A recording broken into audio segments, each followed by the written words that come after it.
Imagination will often carry us to worlds that never were, but without it, we go nowhere. The use of our intelligence quite properly gives us pleasure. In this respect, the brain is like a muscle. When we think well, we feel good. Understanding is a kind of ecstasy.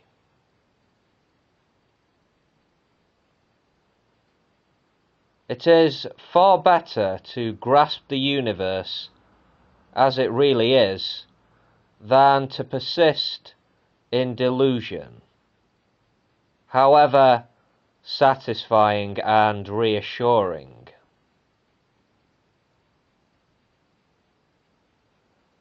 We are a way for the cosmos to know itself.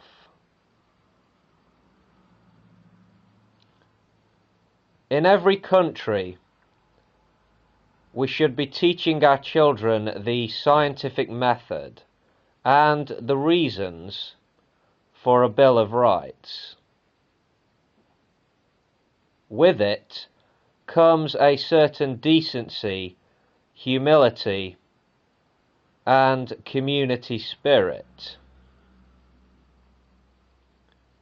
In the demon-haunted world we inhabit by virtue of being human, this may be all that stands between us and the enveloping darkness.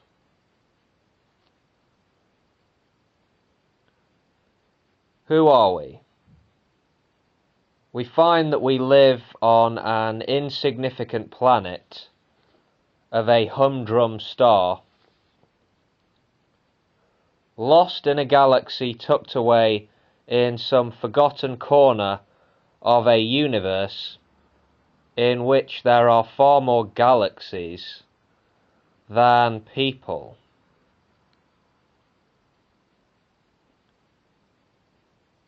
In science, it often happens that scientists say, you know, that's a really good argument.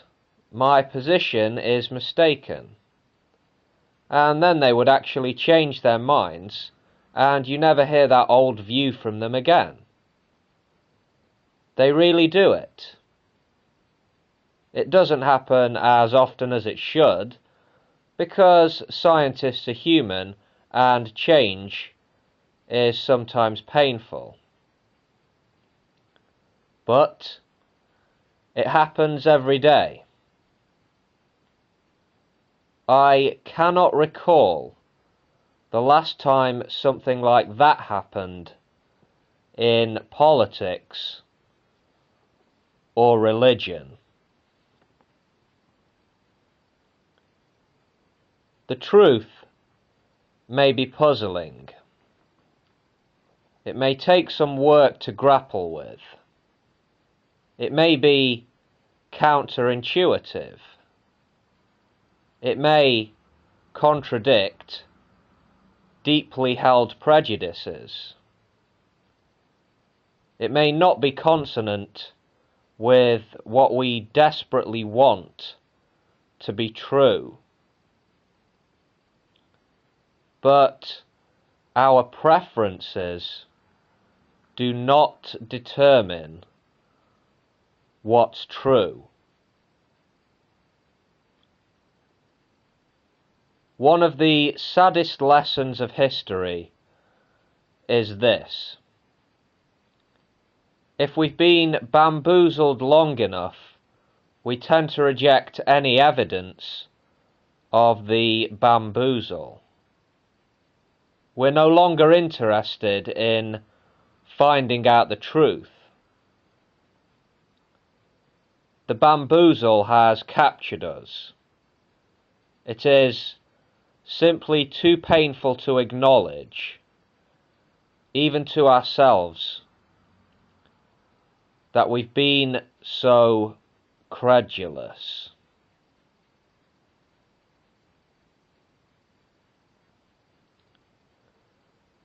Think of how many religions attempt to validate themselves with prophecy. Think of how many people rely on these prophecies, however vague, however unfulfilled, to support or prop up their beliefs. Yet, has there ever been a religion with the prophetic accuracy and reliability of science? No other human institution comes close.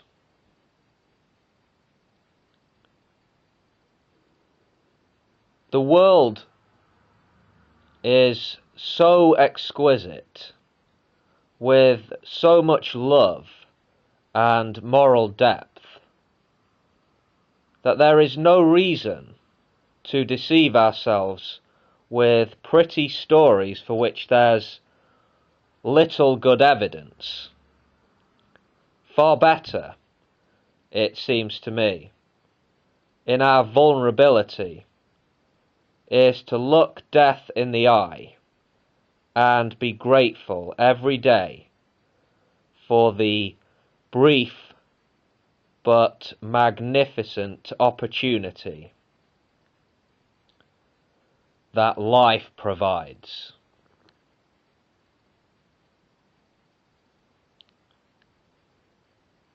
Every one of us is, in the cosmic perspective, precious. If a human disagrees with you, let him live.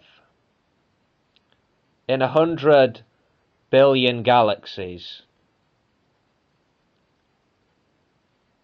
you will not find another.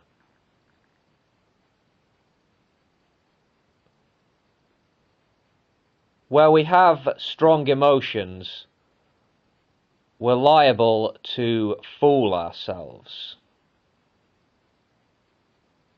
Human beings have a demonstrated talent for self-deception where their emotions are stirred.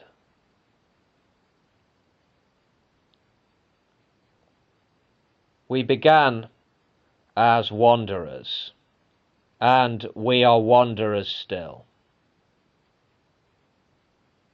We have lingered long enough on the shores of the cosmic ocean.